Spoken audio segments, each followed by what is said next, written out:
class, how are you all? I hope all are good. And I'm Wasim, your assistant teacher from Smart Indian Model School.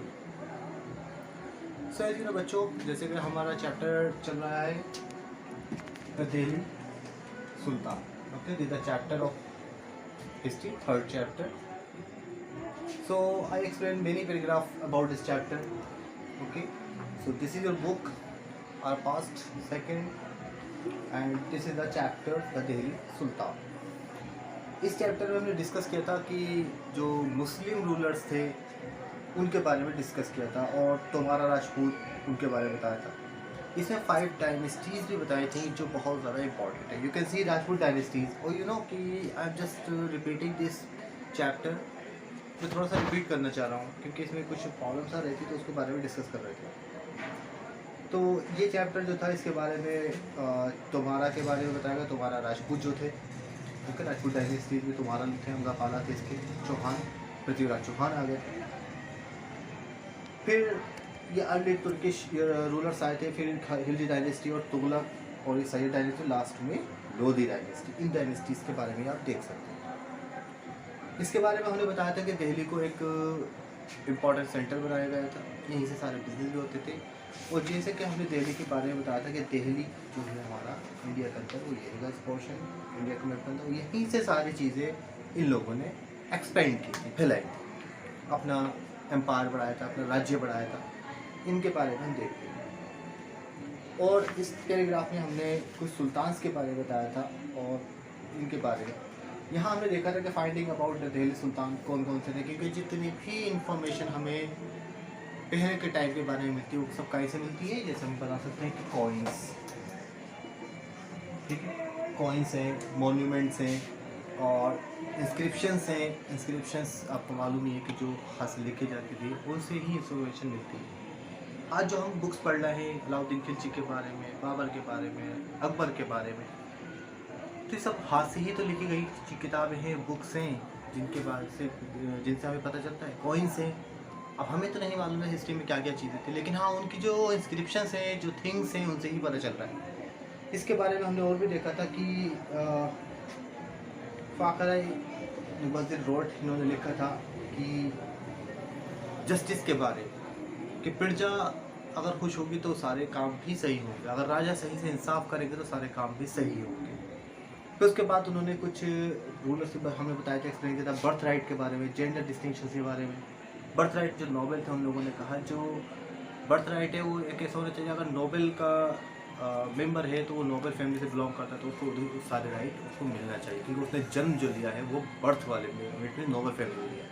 राजा का बेटा है तो राजा के सिंहासन पर वही बैठेगा, ये उन लोगों ने माना.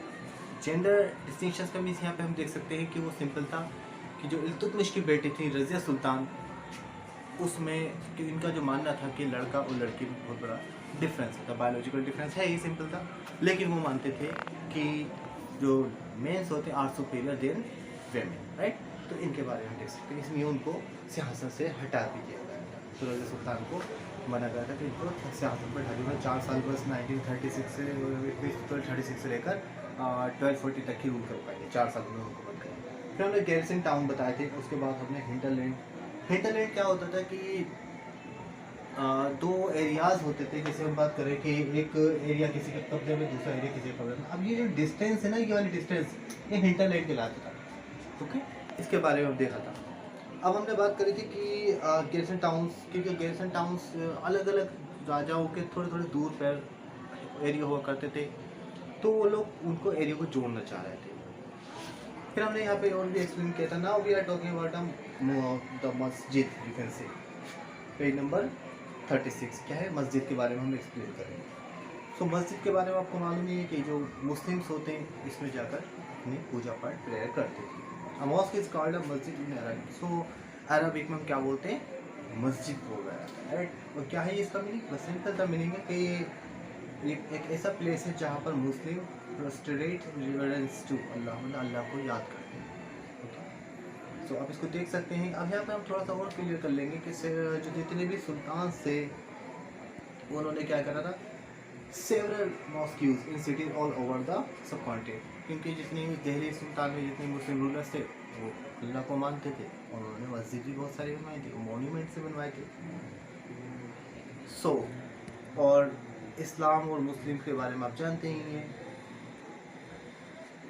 क्योंकि जो इस्लाम का मानना होता है मॉस्क्यूज, मतलब क्या होता है कि दोनों का मानना क्या है कि इसमें यकीन किया जाता है कि कम्युनिटी बिलीवर्स, इट मीन्स कि सिंपल सा है कि mosques also help to create a sense of a community of believers who share a belief system and code of conduct. तो इसमें अल्लाह को मानने वाले होते हैं और उसमें कम्युनिटी में वो बिलोंग करते हैं, बिलीवर्स होते हैं अल्लाह को। It was necessary to enforce this idea of a community because Muslim came from a very background, क्योंकि इसको माना जाता है कि मुस्लिम जो है अलग अलग बैकग्राउंड से भी आए थे।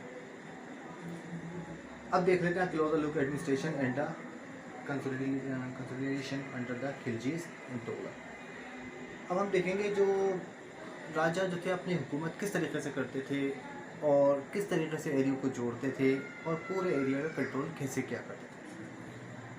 अब हम यहाँ पे देखना है बस हमें क्या, सो इसमें देखा हमने कि closer look administration and consolidation under the Khiljis and Tughlaq. तो हम बात करेंगे यहाँ पर कि इसको आप देख सकते हैं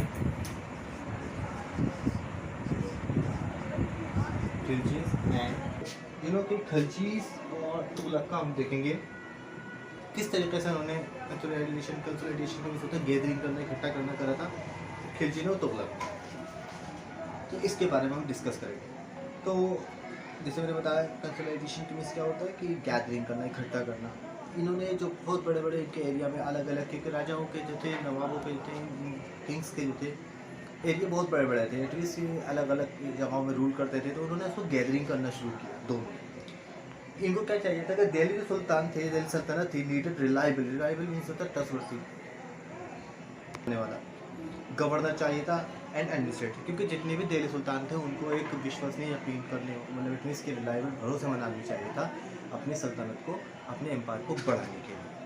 Radha than adopting aristocrats and the landed chieftain as governor. वो ये नहीं चाहते थे कि कोई पैसे वाला हो या कुछ हो, ऐसा कुछ नहीं था। वो सिंपल सा चाहते थे कि जो इंसान सही से ईमानदारी से काम करे, जिस पर यकीन किया जाए, उसको लोग उनके एडमिनिस्ट्रेशन में होना चाहिए, जो उनकी पूरा हर चीज़ को मेंटेन कर सके। सो देखा जाता था अर्ली दिल्ली सुल्तान ज़्यादातर क्या करते थे कि स्पेशली इल्तुतमिश के बारे में बताते हैं, फेवर देयर स्पेशल स्लेव्स। क्या करते हैं ये लोग स्लेव्स को पसंद करते हैं, स्लेव्स लोग गुलाम लोगों को बोला जाता है। तो इसी तरीके से दास प्रथा भी चली थी, एक सिस्टम वाला स्लेवरी। तो उसमें ज़्यादातर क्या देखा जाता था कि इसमें मिलिट्री में सर्विस के लिए भी गुलाम चाहिए होते थे। इनको क्या कहते हैं बंदागन, पर्सन में इसको बंदागन बोलते हैं। बंदागन का मतलब आपको मालूम हुआ सिंपल था कि स्लेव्स का क्या मतलब होता है, इनका सिंपल सा कार्य होता है कि ज़्यादातर जैसे आपको मैं बताया स्लेव्स के बारे में, स्लेव्स का जितने भी ये सुल्तान थे, खिलजी या तुगलक या इल्तुतमिश, ये मानते थे कि जो गुलाम हैं वो लोग ट्रस्टवर्थी होना चाहिए और चाहे वो कोई भी हो। इसलिए इसमें क्या करें, गुलाम को ज़्यादा प्रेफर किया गया और सन को चाहे नहीं किया गया, लेकिन इस चीज़ का ध्यान रखा जाएगा। राइट, यहाँ पर भी डिस्कस करेंगे। इस पैराग्राफ में जो है यही बताया गया है कि बेटर से ज़्यादा गुलाम को एडमिनिस्ट्रेटिव के लिए अपॉइंट किया जाएगा। Okay, so it's enough for myself, thank you very much. We will discuss next chapter again.